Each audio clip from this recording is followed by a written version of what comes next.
All right, go ahead, take it away. Okay, let's see, hold on.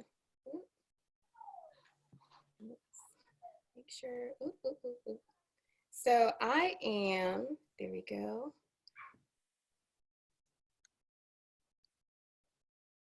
Okay, there we go. Okay, so I am going to share my screen with you.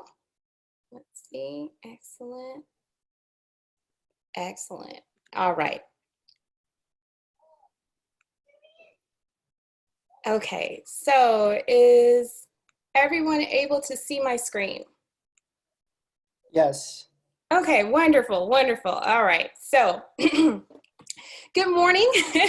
My name is Racheal Brooks, and I am proudly serving as the coordinator of the Office of E-Learning at North Carolina Central University.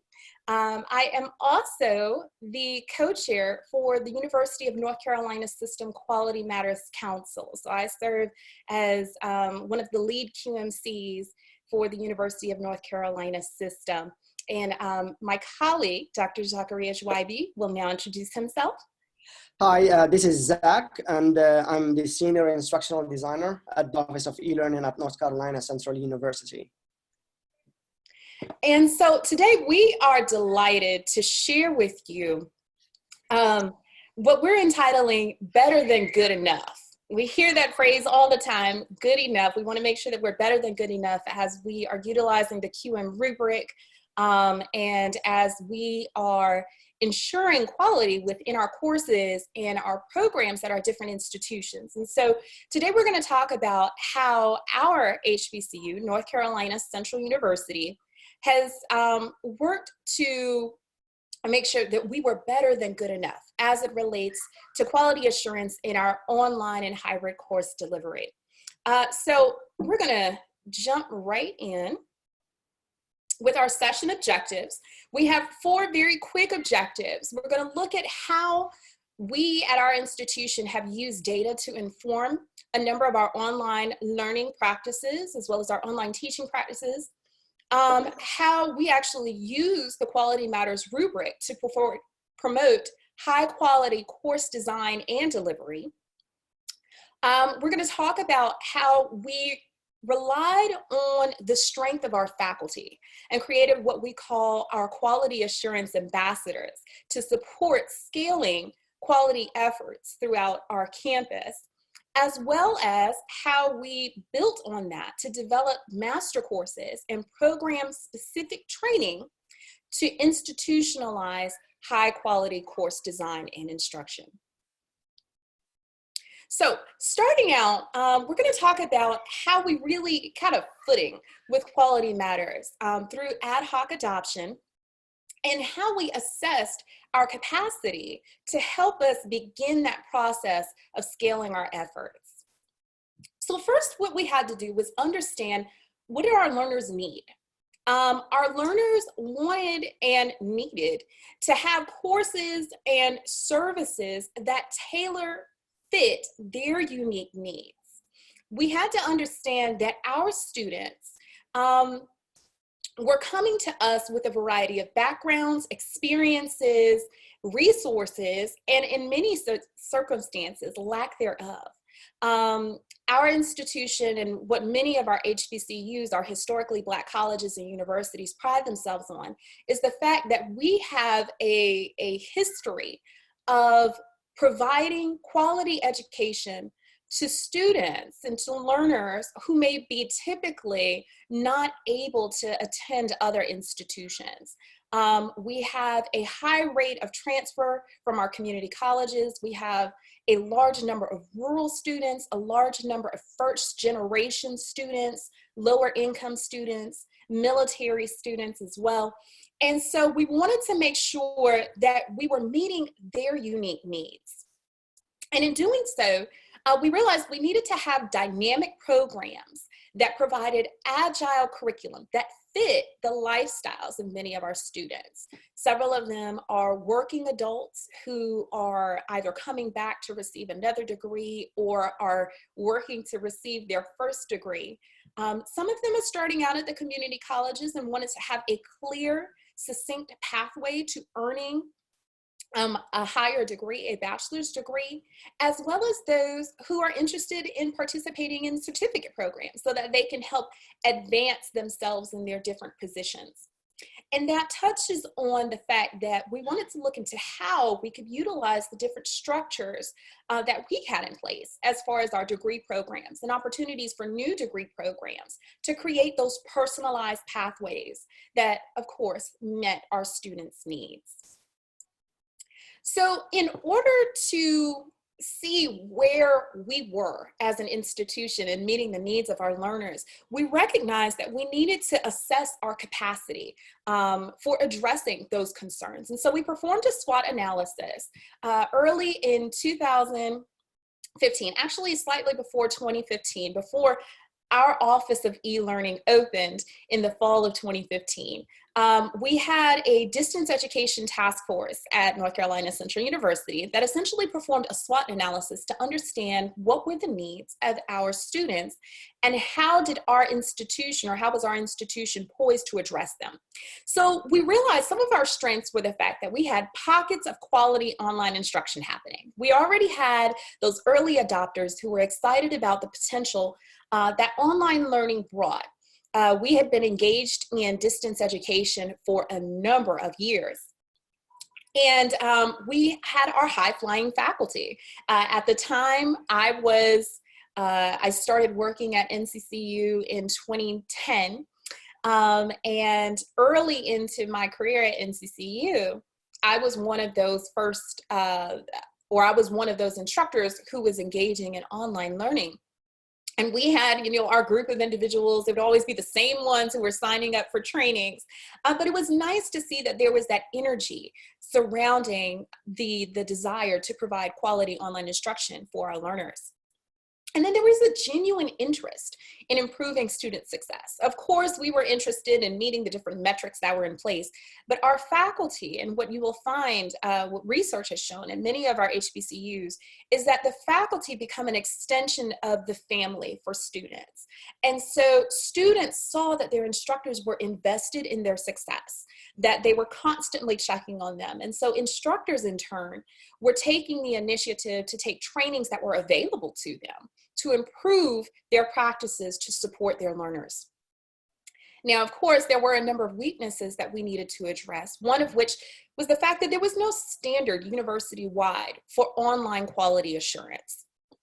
Additionally, there was a lack of professional development. As I shared, there were a few opportunities here and there. We would sign up for any and everything we could, and thankfully we had leadership in place that would support faculty who were interested in receiving these trainings. And if we brought this idea to them, they would sign us up for it, or they would have a trainer come in.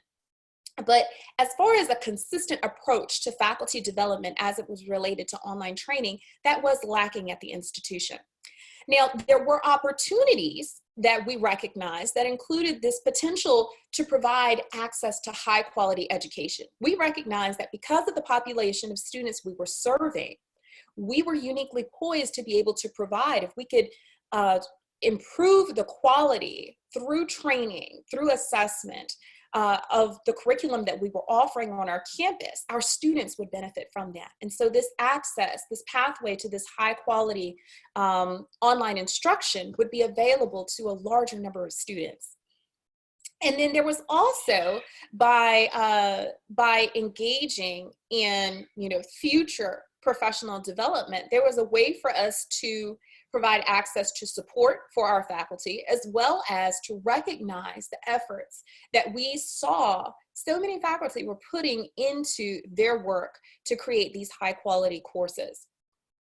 Now, the threats that we faced included a high demand for increased course offerings online. There was this push from every direction, it seemed, to offer all of our programs online eventually.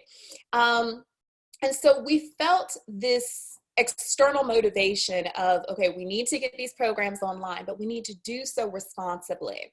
Now, there was also the threat of a high DFW rate.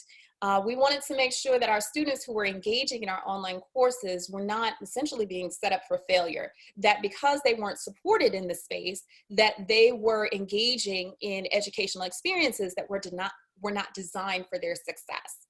And then, of course, we had limited staff and funding. So Dr. Jouaibi and I, at the beginning of the session, introduced ourselves. We did not share that we are actually 100% of our Office of E-Learning. So we are a staff of 2 for a campus of nearly 700 faculty. So we have had to get creative in how we approach scaling our efforts. So as our initial approach, we realized that we already had a resource available to us that we were underutilizing as it related to quality course design and to improving our online course offerings. We were affiliated with the Quality Matters program, or we've been affiliated with the Quality Matters program since 2009, but we're not really taking advantage of our subscription. And we were also members of a few years into our affiliation with the Quality Matters program, our statewide system. We are one member of a 17 institution system. Our statewide system came about, but we did not really get involved with Quality Matters actively until about 2014. And at that time, we just decided to jump straight in. We put together a group of 9 faculty across the disciplines that you see listed here. And in using the Quality Matters 5th edition, the Higher Education Rubric 5th edition, we worked to certify our first courses. So we jumped straight in. Everyone involved had taken the Applying the Quality Matters Rubric workshop, and it was very much a learn as you go process. Even our interim QM coordinator, our first QM coordinator, it was a learning experience for her. And so we conducted a number of focus groups. We collectively worked together to prepare our courses. And so there's a piece of everyone on all of the first few courses that were QM certified at NCCU. It was definitely a group effort. But from that, we learned a number of beneficial lessons that we were able to apply. One of which is QM is really the way to go. This is an excellent approach to scaling what we are doing to bring this. This was something that our campus needed to know about. It was a means to an end. We had a number of expectations that we're going to go into in just a bit that we needed to meet. And QM was a manner by which we could successfully do so. And we recognized we needed to get this message out to our campus. And so that is where we realized to scale our efforts, we needed to do so strategically. So we came together and took a look at, okay, well, what are our expectations? What are the expectations for online learning for a single instructor at NCCU? And we worked backward. We looked at, okay, well, what are the expectations from their different programs and their departments, from academic affairs, from the university, from our system, as well as what are the accrediting standards. And so looking at our, we're accredited under the SACS COC, the Southern Association of Colleges and Schools Commission on Colleges. And there were 2 important standards that really spoke to what we were doing. One was 6.5 that focused on providing ongoing professional development opportunities for our faculty, as well as 10.4 that dealt with academic governance, that the primary responsibility is placed on faculty for the content, quality, and effectiveness of the curriculum. Now, aligning that with our university strategic plan, we were actually going into 2019. Prior to that, we had been discussing and going around campus and meeting with senior level administration, talking about the importance of QM, how it provided us an opportunity to meet these expectations. And our chancellor and our strategic planning committee recognized that we need to have this in writing. So approved by our Board of Trustees. We had our strategic plan, our most current strategic plan for 2019-2024. And in this plan, quality matters and the use of the QM rubric for quality assurance and training was explicitly stated. So when we look at goal 1, focusing on student access and success, the idea that we have on our campus, our approach to reaching our learners and to providing quality educational experiences for our students is what we entitle the Eagle Promise. And so it says that NCCU will deliver of the Eagle Promise to increase student access and success.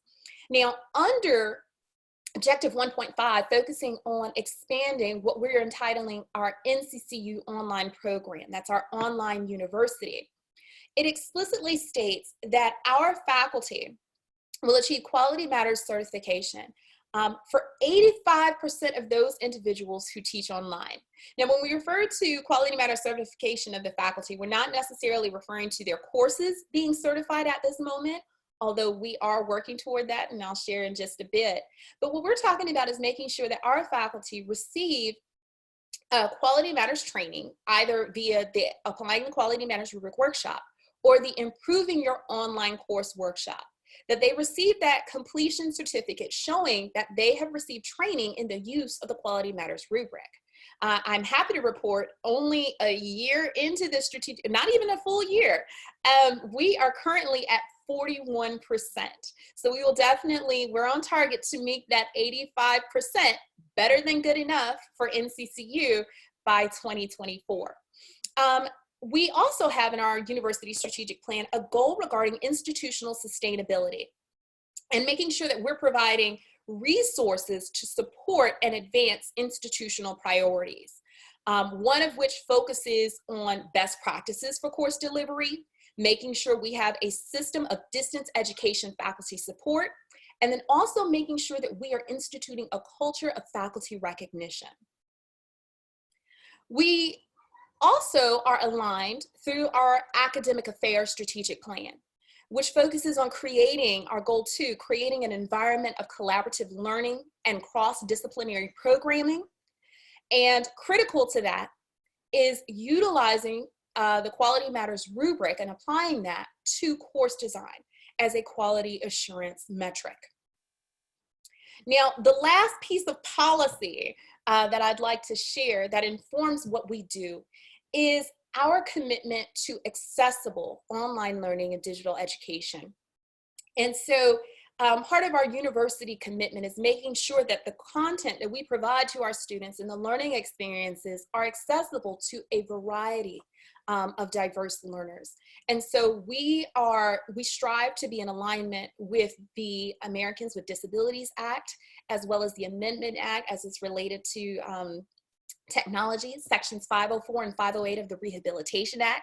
Of course, the Quality Matters rubric, WAG 2.0, our institutional web standards and procedures, as well as our North Carolina General Statute 168A7, which refers to the responsibility of any governmental covered institution making sure that it is not participating in discriminatory practices by not permitting individuals with disabilities from being able to take advantage of a variety of services and resources.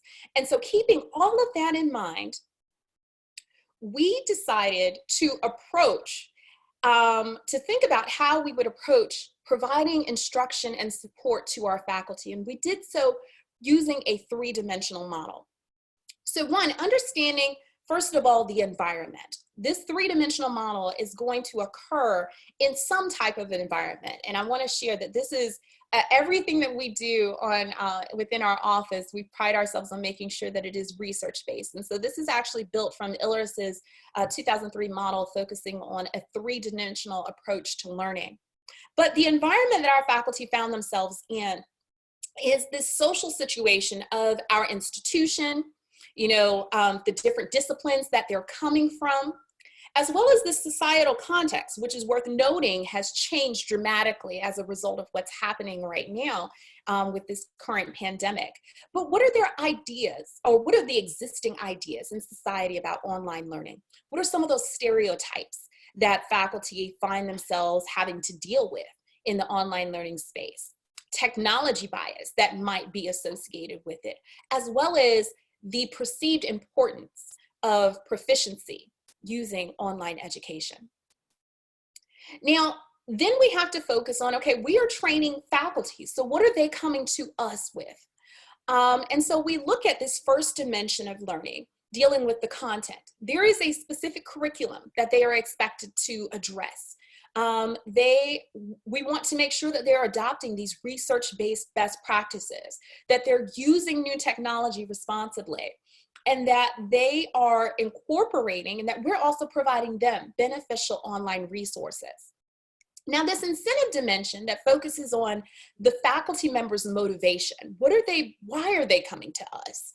Some of them are voluntarily coming. Some of them are being voluntold to come, which we're sure many of you probably have experienced. But they each have a unique online instructor identity. Many of them have been thrust now into this online instructor identity as a result of the pandemic. But a lot of them have a certain desire to help their learners. And perhaps they have this idea of who they want to be as exceptional online instructors, as well as a number of influences that they might have from the university, and just their desire to learn what it means to be a high quality online instructor for the sake of learning it. Now, this final dimension focuses on interaction. So how are we engaging our faculty members? How are we helping them to revise their instructional approaches? How can we create these socially embedded experiences and build on what they already know, what they're already experiencing in their areas to help them grow? And how are we situating this online learning experience? We also want to make sure that they are provided opportunities to interact with one another, to learn socially, to learn collaboratively, and that they constantly have staff that are available to support them and allow them to persist as successful online instructors. Now, I know that was a lot, but those were the considerations that we had. We really had to step back and sit down and think about how were we going to approach providing quality online training for our faculty to prepare them for the work that they would do as instructors. Remember, with such a small team, our faculty are the ones who are creating these online courses in consultation with us. And so we needed to know how we could effectively empower them. So what you see here is an example of one of our, the fall semester. The spring semester, of course, was a little out there. But the fall semester, this was an example of the training series that we provided to our faculty, making sure that in each of the trainings that we offered, we addressed the unique needs of our faculty, understanding also how they would be addressing the needs of their students. And so what we are going to do is just take a quick look at how what we've been doing on NCCU's campus has ballooned, essentially, how we've been able to scale our work and the need to scale what we're doing. So on the left, there is an image of our campus map that identifies, below at the bottom, you'll see that these are the courses that have been officially QM certified. So including that first cohort of faculty, we had 3 additional cohorts go through.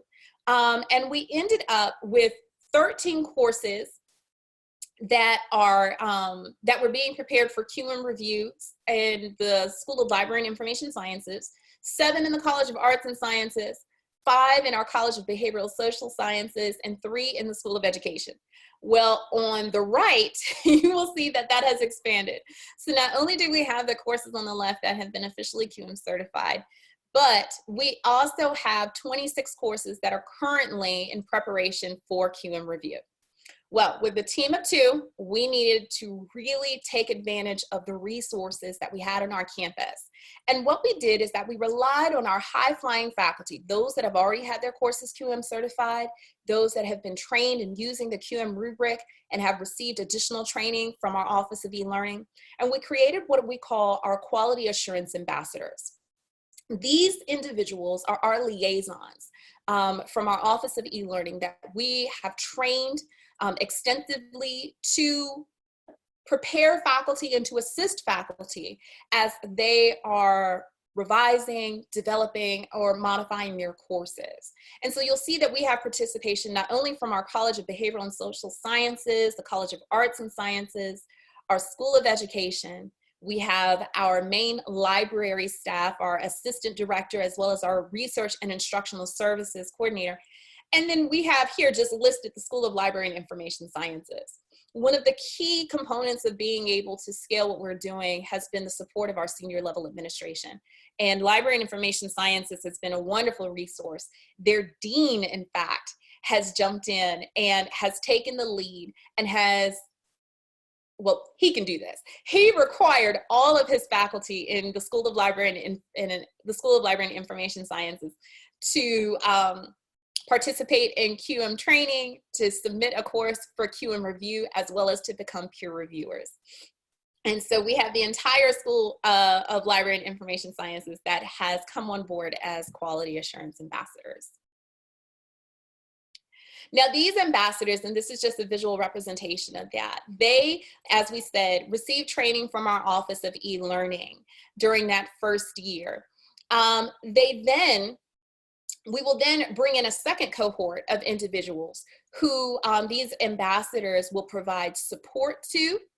And usually they will stay on. We didn't expect that at the beginning.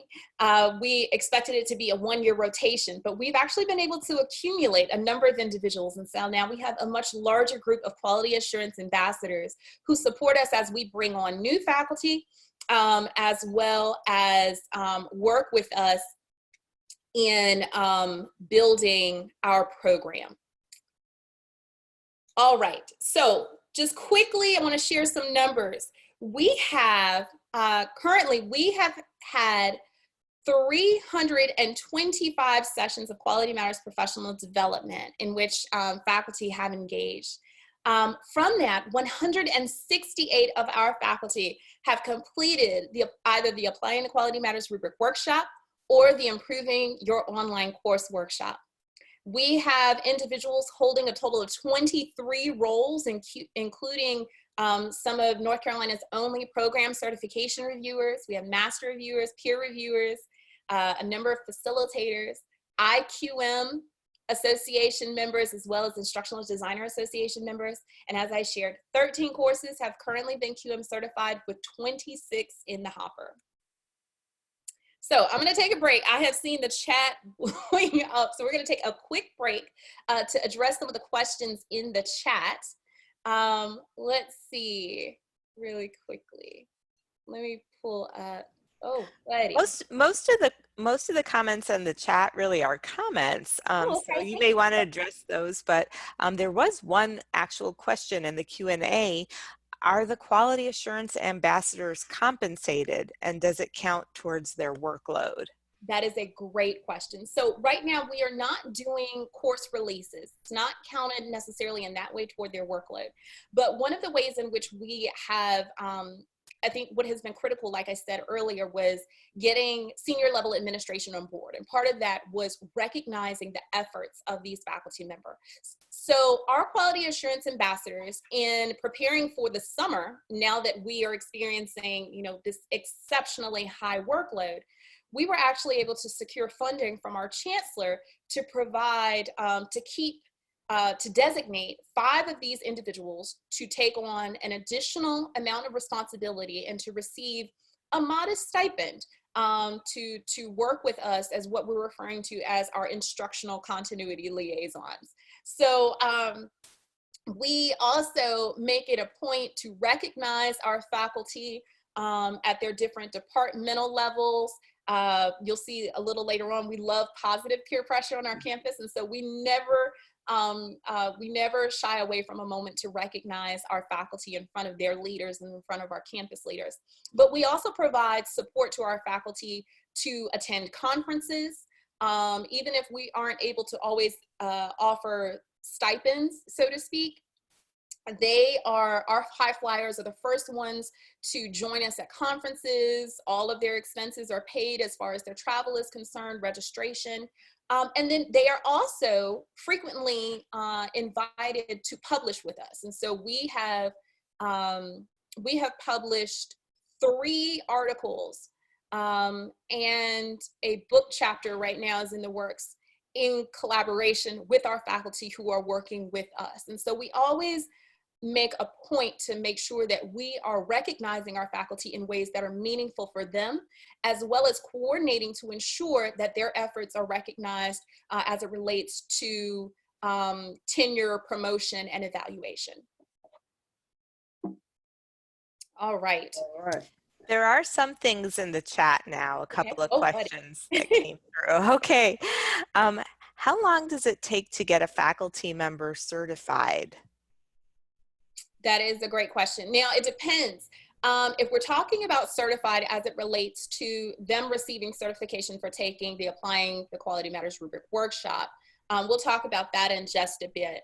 But as it relates to having their course certified, Dr. Jouaibi is actually going to go into that right now. So he is going to go through what our course quality or scaling quality as it relates to course design looks like. But usually to get our faculty to engage in training, we have really relied on the influence of our leadership. Of course, we have those who have volunteered to come and join us, but our leadership has been especially helpful in strongly encouraging and at times mandating that faculty register for these trainings as a component for them to be able to engage in online instruction, let's say over the summer. Right now, we're doing trainings for our different schools and colleges, and the deans have shared that because summer instruction is optional, those who are selected to teach courses over the summer must take XYZ trainings that are provided by our office.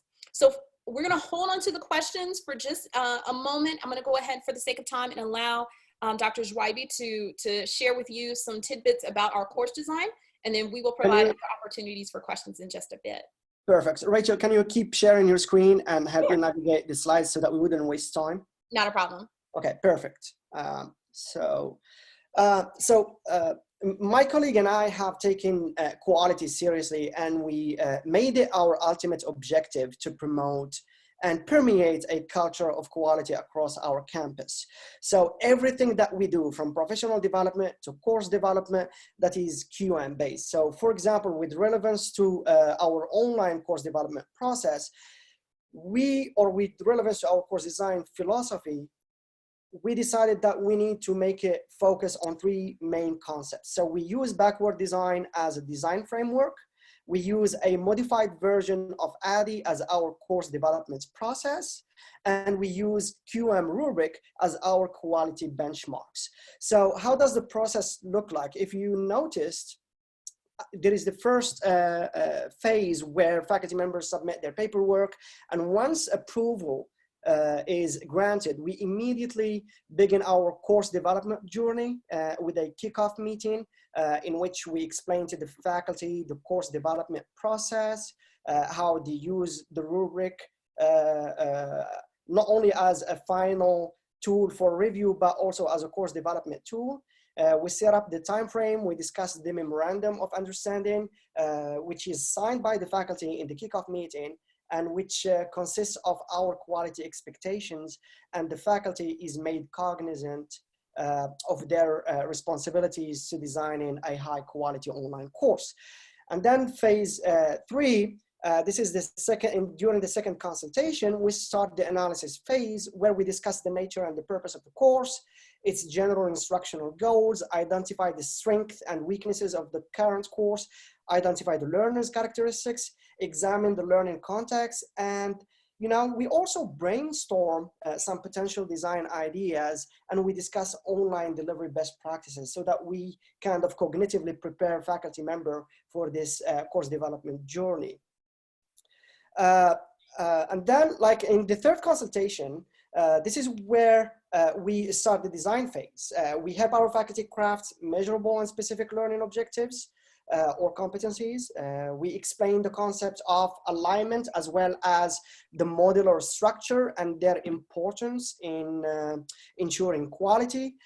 We assist faculty in determining the design of their course shell. We also highlight the possible technologies and multimedia that the faculty would like to use or could be using. Normally, by the end of this consultation, the faculty is provided with a course mapping matrix that we have created in our office, which I will talk about in the next slide. This matrix helps the faculty create their course blueprint and ensure alignment among all the course components. Then there is the fifth phase. This is the development phase, where the faculty members develop the assessment, the instructional materials, the learning activities, and all the content for their course. In this phase, the faculty instructional designer interaction is continuous. The instructional designer provides feedback and help if needed to the faculty as he or she developing the content and deploying it in their course shells. And then the last phase, this is what we call the pre-delivery evaluation phase. So the faculty notifies us and we immediately conduct an internal review using a quality checklist, which is based on the QM rubric. We also test all the course components and see everything is working effectively or not. We try to identify any kind of design issues or technological problems or any kind of potential learning gaps. The faculty is provided with a comprehensive report containing helpful recommendations. And yes, we do use the QM equation of drafting a helpful recommendation, as well as the characteristics of helpful recommendation. So we literally do it how it should be done. In a nutshell, so the course design will be a high quality before making it available to our online learners. And by that end, it is ready for a QM certification as well throughout that process. So here is an example of the completed course mapping matrix that faculty completes in the design phase. We use it to reinforce the concepts of alignment and modular structure. And we also use it as a blueprint of the course design.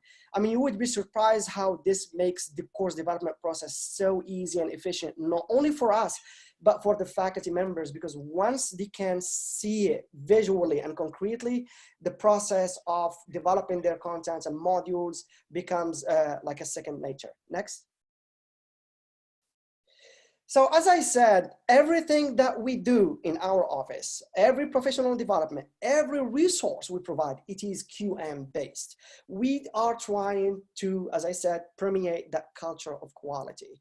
I think we believe that it is better to do it that way in a kind of seamless, indirect way and to be part of our collective subconsciousness than just, talking about, okay, well, that's what needs to be done. No, let's just speak quality. Let's just make it our narratives in our campus. So as my colleague Racheal mentioned earlier, every professional development is based on QM.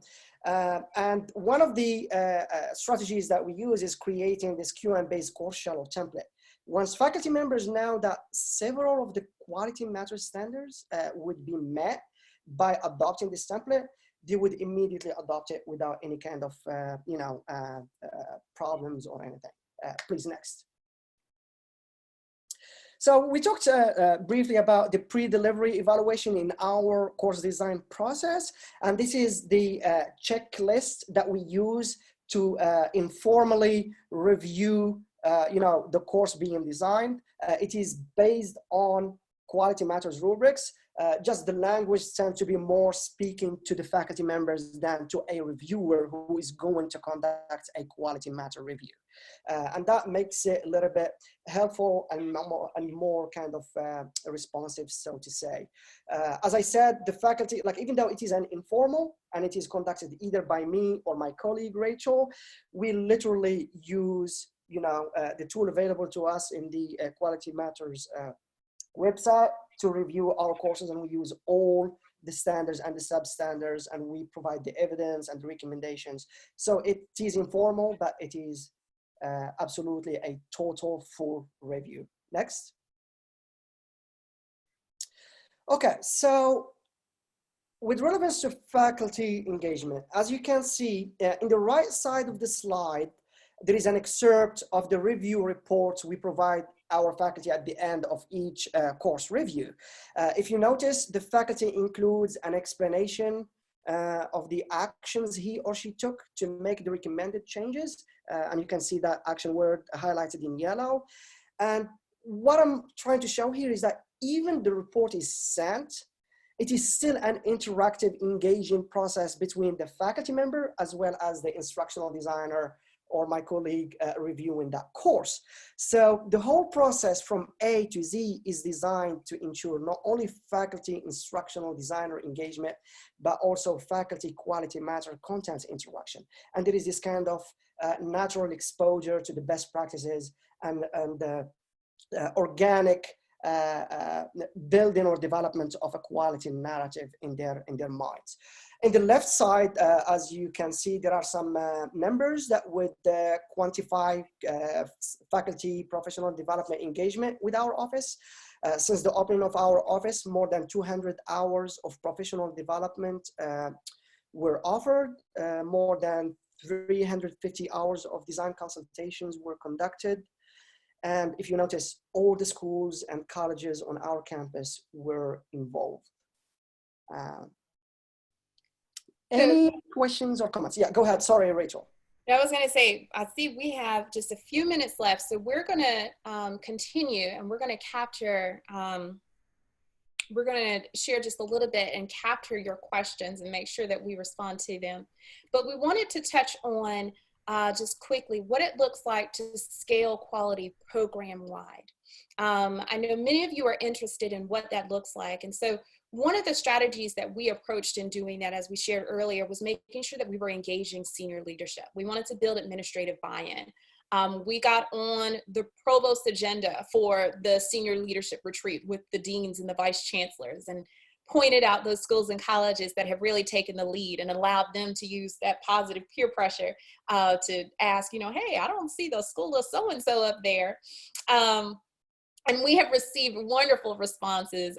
We even got an email that actually happened. We received an email before we got in the car, a request from one of the schools that was not highlighted to go ahead and get on our calendar for training. So take advantage of administrative buy-in. Make sure that you are working to collaboratively define what are those program needs. Meet with the deans, talk with them, find out what are their areas of concerns, what are they seeing, what would they like to address, and then make sure that you're able to share with them how the use of the Quality Matters rubric and training can support them in achieving their goals.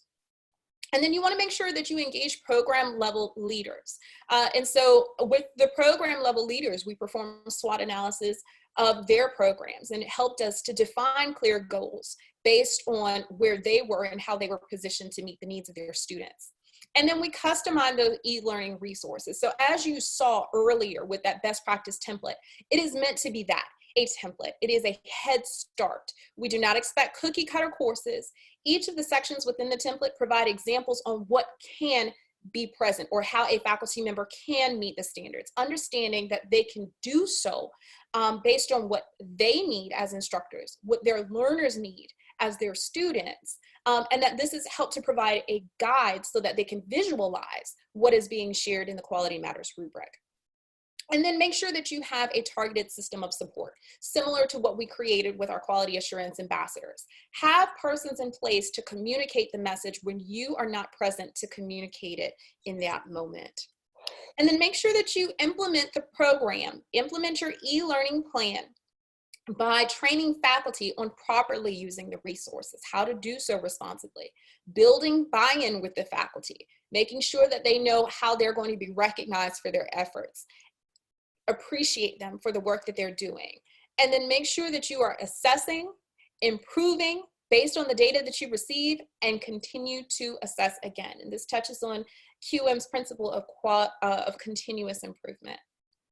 So here are just some quick examples of how different departments have modified our best practice template and created not just master courses, but templates for their entire programs to maintain consistency across the curriculum for their learners. So we have our our competency-based education program in elementary education, the entire environmental, earth, and geospatial sciences program, our equity certificate program in the School of Education, our executive master of public administration program. They created a template specifically for their adjuncts, and many of their tenured and tenure track instructors use this template as well.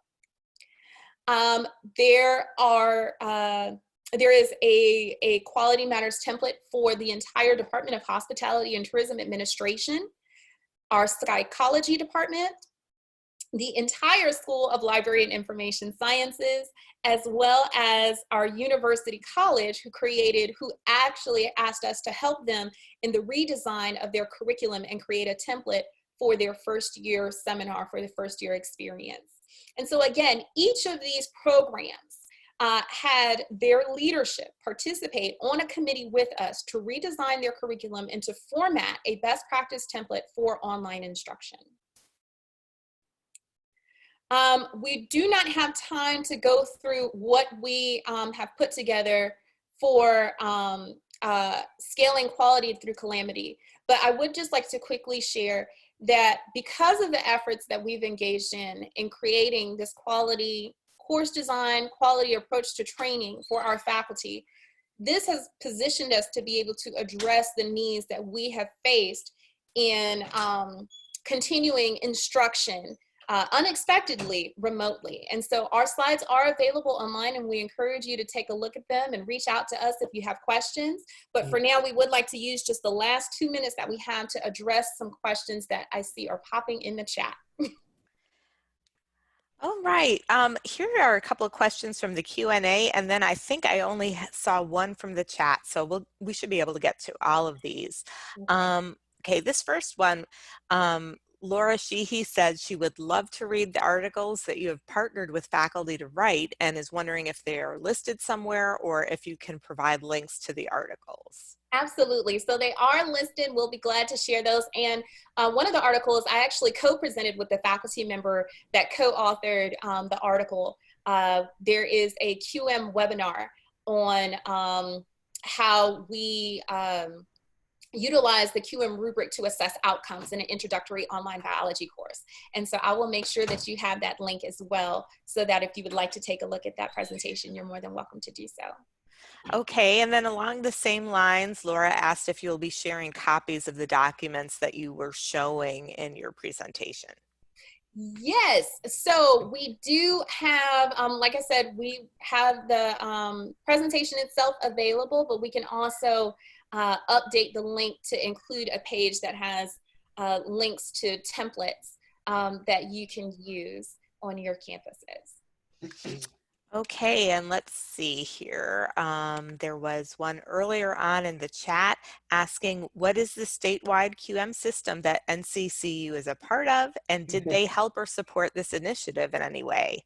That is a great question. So we are a member of the University of North Carolina system. Like I said, it is a 17 institution system. And what's interesting is that involvement with Quality Matters first started at a grassroots level on the different campuses, and with the campus leaders, instructional design and professional development leaders collaborating and coordinating with each other organically. Our system office recognized and we brought to their attention the need to have a collective body to support our campuses on a more structured level, and to have, you know, partners that different campuses can reach out to for support. And so we created the University of North Carolina Quality Matters Council, University of North Carolina System Quality Matters Council in November of 2018. So that happened long after the system subscription existed and long after the individual campuses participated. Like I said, it was very organic, very grassroots, and in response to the needs of the different campuses. But our body has worked collectively to provide support We share facilitators, we share peer reviewers, and we are always reaching out to one another to lend a helping hand and making sure our institutions are able to implement quality matters on their campuses based on their unique needs. Okay, it sounds like there is one more question. Thomas Talley is asking if there are any tips for health science courses like nursing. Any quick tips you can give? Great question. Okay, so you put me on the spot. So quick tips that nursing can use. If there are different ways, so we have recommendations, and we'll provide a link to a resource that you can use. There's an online resource at our Office of E-Learning website on NCCU's page that we created for our faculty for delivering courses remotely. And one of the components is an instructional continuity lesson. And one of the components is on engaging in performance-based, as you'll see, so performance-based lab activities, assessing your learners. Where'd you go? Okay, yes. So online assessment, psychomotor-based demonstrations, utilizing presentations. When you think of those performance-based activities that usually happen in the nursing space, we do provide recommendations on how you might be able to do that, considerations you should take into account, as well as how you can support accessibility and access to your diverse learners in those areas. But please feel free to reach out to us via email, and we will be more than happy to connect with you and share what is happening on our campus. We do have a School of Nursing, and we have a number of nursing courses that are in preparation for QM review. And one of our high-flying faculty, one of our favorite faculty members, Zach, will agree. He already knows who I'm talking about. She is an exceptional nursing instructor. And if I know she would be more than happy to be in contact with you specifically to talk to you about what she's doing and how she's supporting her school in making sure they are providing high quality online education, because we do have fully online an RN to BSN program that is offered by NCCU Online. So they have addressed a number of those issues that you may have already experienced. All right. Well, thank you so much, Racheal and Zakaria. This is a great presentation with so many specifics. We really appreciate it. I want to thank also the attendees and let everybody know that there is a break right now until 11 o'clock Eastern, and encourage you to take a look at your program guide and see where you'd like to go next. I'm going to stop the recording now, and thanks so much. Thank you. Thank you.